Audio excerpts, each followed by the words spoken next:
First of all, I would like to thank the directors of the Berlin International Economics Congress for inviting me to deliver a presentation here today.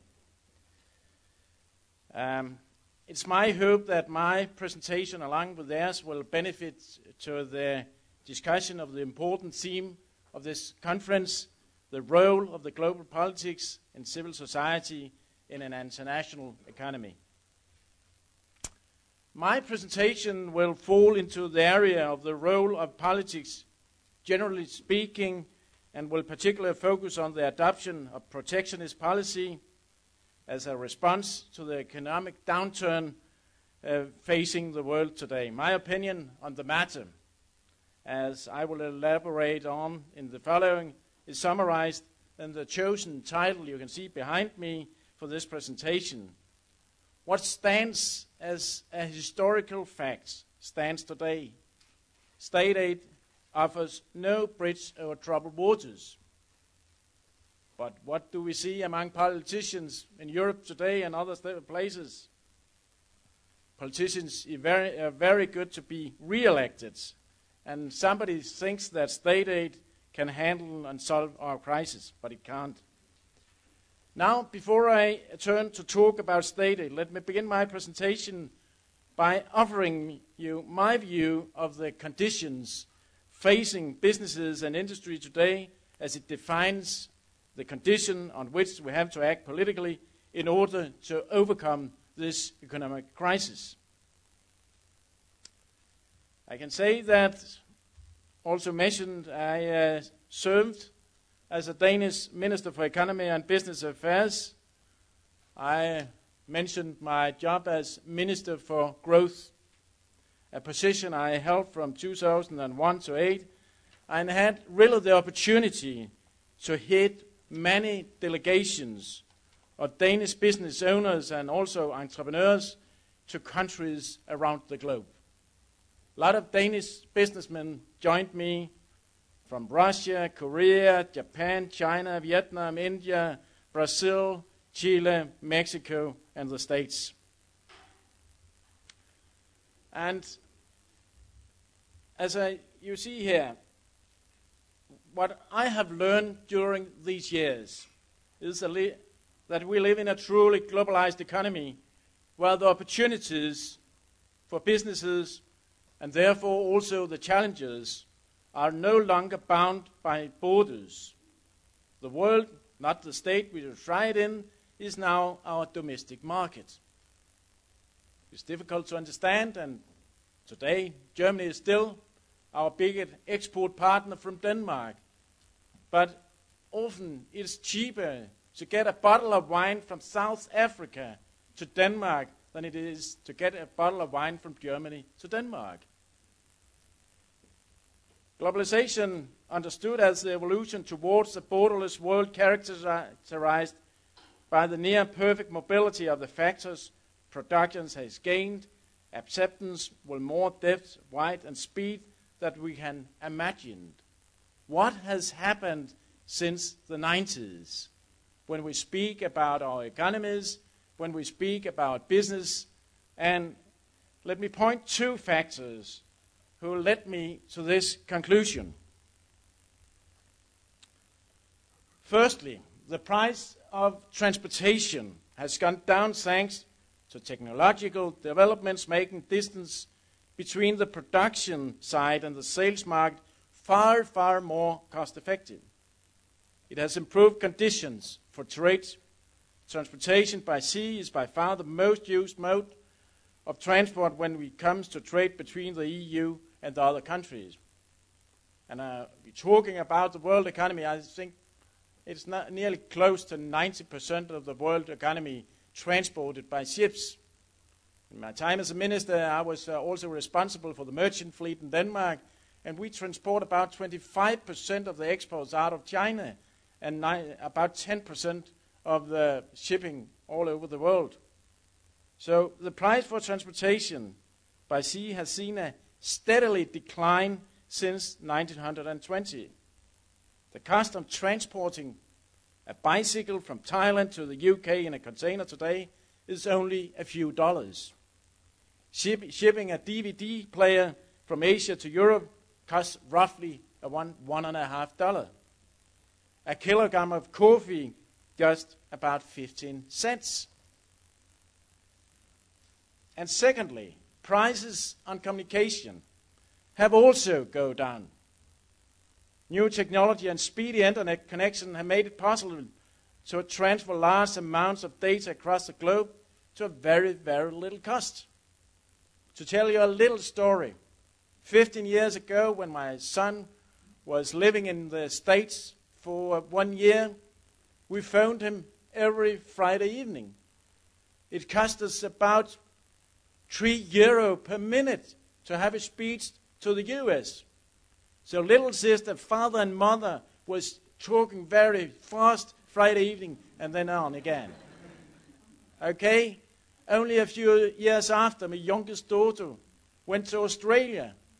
She phoned me one Saturday when I was sitting on my tractor on my little farm in the middle of Denmark. And she called me when I was driving out in the fields.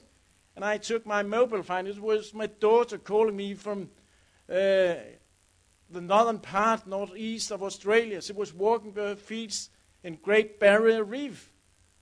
And I said, God, Sarah, it's extremely expensive to call me. No, Dad, she said, it cost me about 20 cents. Australian cents is about 1 kroner. It's nothing. 1/3 or 1/7 of a euro. Only a few cents per minute. She has bought a little card for her mobile phone, so she calls her father. Then she came home and finalized her pre-university. And instead of starting her studies, she traveled again. 2 years after, she phoned me from Sydney. And now she is studying. But at that time, she called me and said, Dad, take it to be a little more modern. I have Skype now. Call me in Skype. You see what has happened in a few years. And that's a part what we are fighting. That's a part of the challenges of today. So, when we're speaking about transportation, when we're speaking about communication, it do not cost anything anymore compared with the prices of the product. See, that was only 2 examples of the effect of globalization.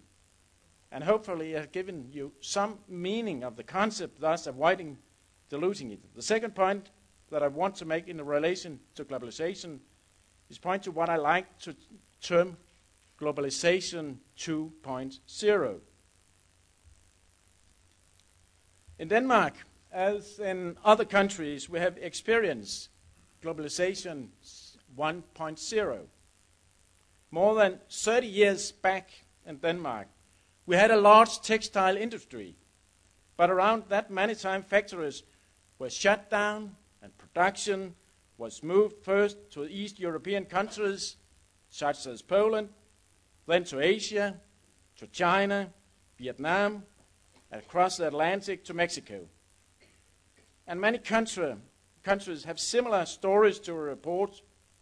This is globalization 1.0 outsourcing. And when I served as a minister, we had problems in the EU with quotas for textile from China. And I called my minister colleagues in Spain and Italy. I said, what's going on? It's Bendt from Denmark. And why do you have this politics that we need quotas from the Far East? And they told me, Bendt, I have 2 textile factories in my constituency, and I have to be re-elected. How can I have another politics in that area? So that's what we work with. Moving to globalization 2.0 marks the movement from made in China to created in China. Headed to become possibly the largest economy in the world, and with the ability to provide a large and a relatively cheap workforce. China today is the driving force behind globalization, not a bystander. This is the world of today, as I see it. What I have just presented offers a logic of no alternative. This is the reality in which we have to act politically. With globalization, both winners and losers. The prevailing actors in the age of globalization will be those capable for adapting to realities and implement change. Those who think differently and act accordingly. That's what I think is very, very important. When traveling around the world, I've told you about no prices for transport. You know, you can hire the labor force 1 hour in China for among $1 to $2. Are you going to Vietnam? $1. Going to Mexico? Oh, it's a little bit cheap, more expensive. Then we are close to $3 to $4. But there are free markets from Mexico to North America and also to Latin America and into the EU. So therefore, Danish business owners are moving their machines from the Danish factories to Mexico, serving the American market. That's why they survive. On the basis of these circumstances, I want to put special attention on the way that many states in Europe, as well as in the world, have acted lately during the financial, economic and social crisis. Desperate times call for desperate measures. It's often said. The desperate measure in this case is the spread of state aid schemes imposed by governments as a way of saving and maintaining jobs nationally. Unemployment in the Eurozone has hit 10% despite the rebound of some of Europe's largest economies. That's not the worst thing when I look at it. When you see the young people in Spain, the unemployment rate is near to 40%. Are we going to Latvia? It's about 36%. I understand that the rationale behind the protectionist approach attempting to shift demand away from imported goods and onto domestically produced goods in order to save jobs in a time of crisis. One can only expect such reaction on an external threat as we have seen happen before. But the outcome of the protectionist policy is only to support an ineffective domestic industry that perhaps on a later occasion will have to shut down. History shows us that protectionism damages a country's ability to compete with others, and it damages a country's chance of development.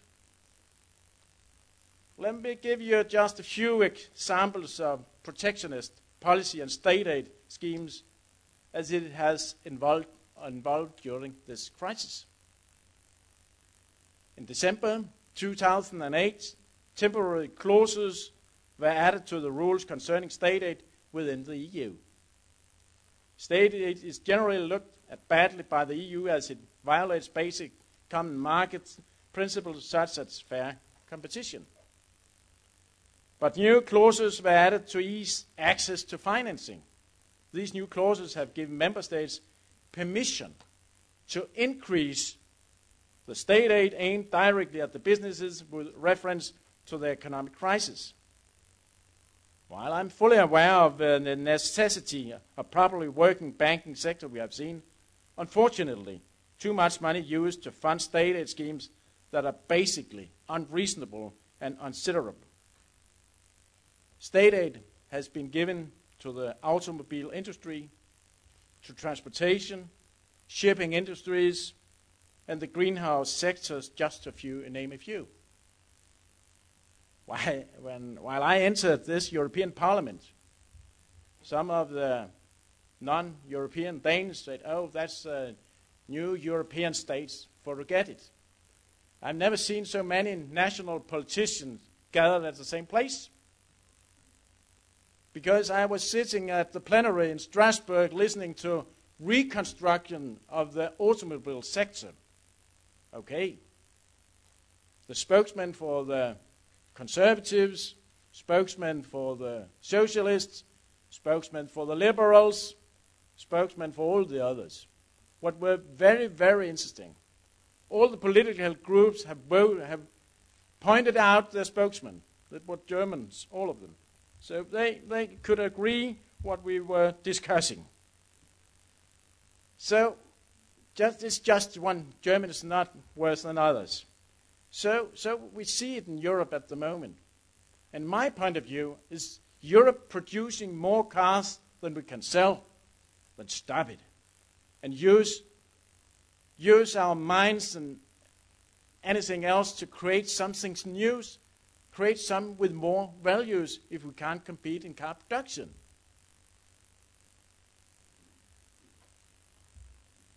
So it's really easy because state aid, there's no bridge over troubled water. And the overall level of state aid measured a percentage of GDP within the EU rose to 2% in 2008. That's 4 times higher than the year before. And you can see this from this chart drafted by the Commission. The level of state aid has been at more or less constant level since 1992, only rising dramatically in 2008. I just spoke of. This number includes aid given to the financial sector, of course. Countries outside Europe have also indulged protectionist measures as well. In the United States, who can't remember Mr. Obama, Buy American clause was presented a year ago as part of the economic recovery plan. The EU, along with others, rightfully criticized the clause as it sought to ensure that only the US-made steel, iron, and manufactured goods were used in projects funded by $800 billion bill. I was pleased to see that the clause did not pass the Senate in its original form. Most recently, China has introduced a new regulation favoring Chinese-made products in the public sector contracts. It's quite new, only a few months old. As it reads in the current form, it has not been adopted yet. In favors of computers and related equipment, communication units, office supplies, computer software, and new energy technology and energy efficiency products produced in China. This new initiative appears to even encompass foreign subsidiary companies placed in China, and so it may affect directly European or other countries' businesses if these, for instance, owns their factories placed in China. So every time there's a public procurement in China in these issues, then they will take their own. Both the Buy American and this new Buy Chinese schemes are examples of protectionism. They remind us that we need to be aware that protectionism today does not necessarily present itself in the way it did during the 1930s economic crisis. Back then, at that time, the duties and quotas were most used form for protectionist policy. Today the policy is less obvious, but I believe equally damaging, as we have seen with the American and Chinese initiatives. Protectionism presents itself when there is a crisis. World trade stalled due to protectionist policy. Ships were laid up. There was no cargo to trade. If I read back in the Danish history of business, in 1930s, one of our old good shipping companies have laid up 45% of their tonnage. So can it happen again? I don't know. The trade decline we have experienced during this current crisis, a drop of 9% in 2009, according to the WTO, has of course been affected by other factors apart from protectionist policies such as reduces demand, decline in the prices, what we also heard from Estonia, and also reduced demand for energy, raw materials, and also the drying up of short-term finance for businesses. But protectionism policy has added to this further worsening of the crisis, and it's likely to have postponed recovery. Let me therefore point a few more trends. The European Commission, in its latest report on potentially trade restrictive measures put out by the DG Trade, concludes that in all, in October 2009, roughly 223 trade restrictive measures were reported as planned or introduced since October 2008 by the EU major trade partners. I'll say this number is of great concern, although, as the Commission also points out, these measures are relatively limited in the scope compared to previous experiences with economic downturns. So I'm pleased to discover that we did something to learn from history later. The report also states that protectionist measures are not part of a coherent policy mix for economic recovery. Indeed, by keeping markets open and trade flowing, that the prospects for a rapid return to economic growth and prosperity are maximized. In its third and latest Global Trade Alert report for the Center of Economic Policy Research concludes that although many economies have rebounded in the second half of 2009, protectionist pressures have no relented. The report concludes that governments of the world have all in all implemented 297 protectionist policy measures since November 2008, and more are to come. But Denmark, and I should add that most developed countries have the designers, the business talent and logistics, but we can't compete on the price of labor. And I need to say to some of you that we have had a lot of problems in Denmark at the moment also. We are not the country, we are good in many of the drafts you see here, but this crisis in Denmark can also be even deeper than we have seen. Why? We are proud of our flexicurity. We pay really big benefits, unemployment rates, but at this moment, also the unemployment rate in Denmark goes up, and it costs a lot of money. We have had a surplus in our national budgets. We have no foreign debt, etc. What we see now is that our deficit for the national budgets will go for a surplus to about minus 5% of the GDP. So there's no doubt about that also, even we think that we have done well for a lot of years, we'll face problems in the future. So back to this state aid. All these numbers and stated measures which I have told you about, I believe a point in the same direction, and call attention to the following. There will have to be some time, and it is soon for whole Europe. I think a wake-up call for Europe. Believing that one can protect an effective business from competition is a mistake. Instead, we need to spend more money for education, research, and innovation in order to add value to our products. But we can't compete with India, Pakistan, Vietnam, Mexico, and others on the price of labor, and we shan't do it. In the future Europe, we must feed on our ability to add value to our products. To put it bluntly, we need to get real. We need to act on the reality in its present itself. Otherwise, Europe will find itself outpaced by some stronger and more skillful. Adaptation and understanding the premises of globalization is, in my point of view, crucial. I spoke earlier of the textile industry, once a substantial industry in my own country. Today we have a Danish company called Bestseller, a spearhead of Danish fashion design with close to 3,000 retailer shops in China. And it's also this company expanding in the European market. They have about 400 retailer shops in Europe. In 2 years, they will have 1,000 retailer shops in Europe.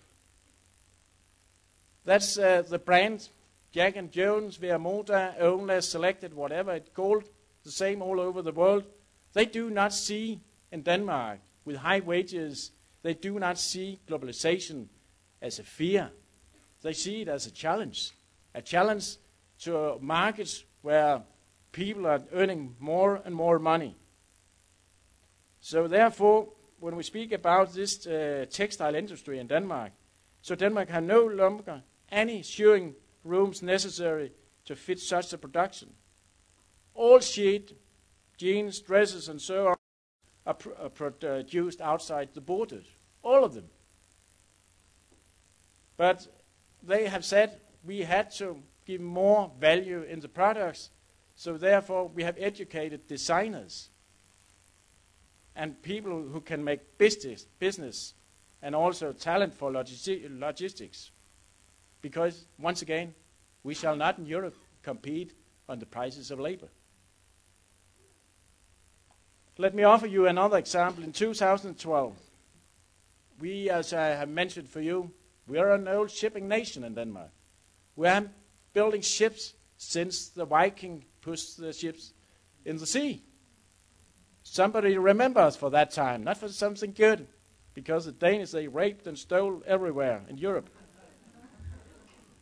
But in 2012, we will close the last shipbuilding yard in Denmark, currently employing more than 2,500 workers today. It will be closed. Why this step? Because the price of building a big container ship in Denmark is about $25 million more than it costs to build it in China. Every single ship built in Denmark, going out in the world, and probably working from US to China, China to US, US to China for years. They will have to pay the interest on that competition with others when it hits when this new building hits the sea. So therefore, no, we can't build ships anymore in Denmark. It's over and over. And we have to educate our people to do other businesses because of the wages. And the same applies to Europe. When European consumers do not want to buy European-made cars, then we ought to question again the wisdom of pouring money into this industry. I think we are throwing good money after bad money. And the same applies to the common agriculture policy. In the European Parliament, and probably also in the Council, there is a general support behind aiding the agriculture. This aid of European farmers accounts for 40% of the EU budget. Of course, I know that the EU budget is only 1% of the GDP. But when we now only have 1% of the GDP in Europe to run the EU, shall we then use 40% for agriculture? I think it's crazy. Why do we not use those money for education, research, development? We need to use the money in that way. What has been the strategy for Europe? The old Lisbon strategy, we can call it now, has failed to accomplish its goals. I still remember the words. We shall be the most competitive and knowledge-based economy in 2010. It's a big joke. The fact only stresses the need for Europe to stand firm and stand together by further growing and developing on our common market. It needs developing when it comes to harmonizing standards, especially in terms of service. This is the path for Europe must take. Europe should not resolve to protectionist policy. We gain nothing. We risk keeping industries up and running only to see them shut down on a later occasion. Looking back on a failed Lisbon strategy, let me, as way of ending my presentation, turn and look forward, because I'm not a pessimist. I'm really an optimist. We have so many values in our part of the world, we just have to use it.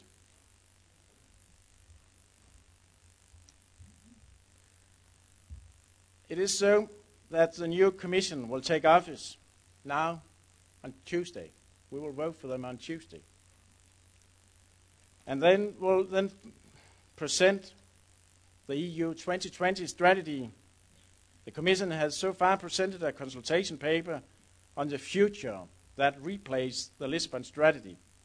As I have pointed to the need of the creating businesses and industry that can compete in the global markets, a common strategy for development of the European Union as it approaches the year 2020 is utmost importance. Even though many, including myself, have pointed to the failures of the Lisbon strategy, I still believe in the need for such a strategy in the years to come. The Lisbon strategy has failed due to ineffective coordination and lack of political ownership by national governments. The so-called open method of coordination, based on a competition for performance, has not provided the incentives, or benchmarking is needed. The failures of the Lisbon strategy need to be dealt with in the new strategy. The proposal for the next strategy for the EU, the Commission states that it wants to create a greener and more intelligent economy, a European Union that will lead, compete, and develop a knowledge-based economy.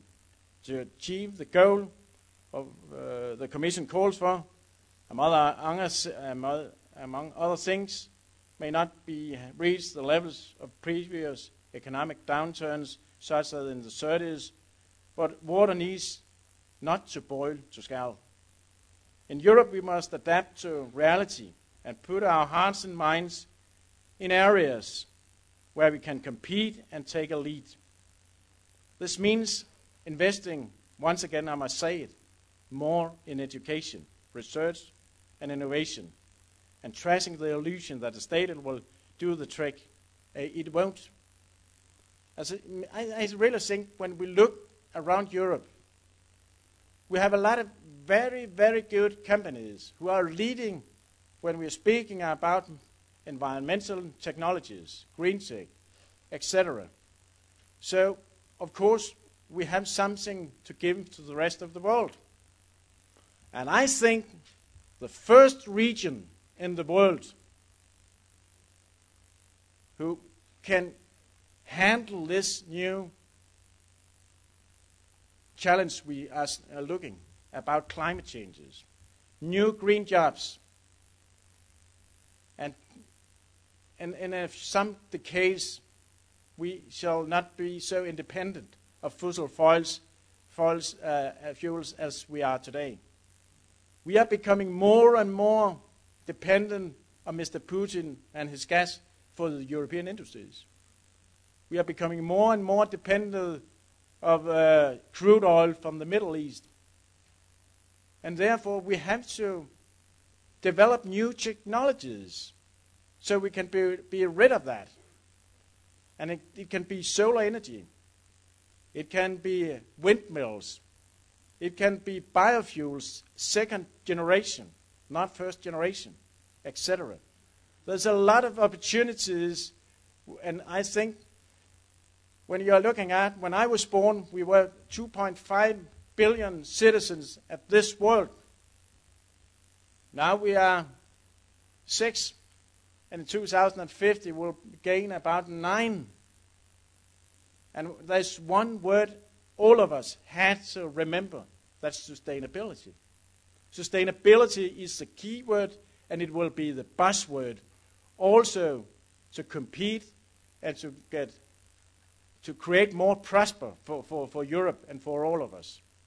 So this is just to tell to you before I leave for Denmark that I do not believe in state aid. Many of our colleagues in the European Parliament believe in that. I don't believe it that. We had to look at the history, and we know the result of state aid. There's no way forward when we speak about that. Thank you.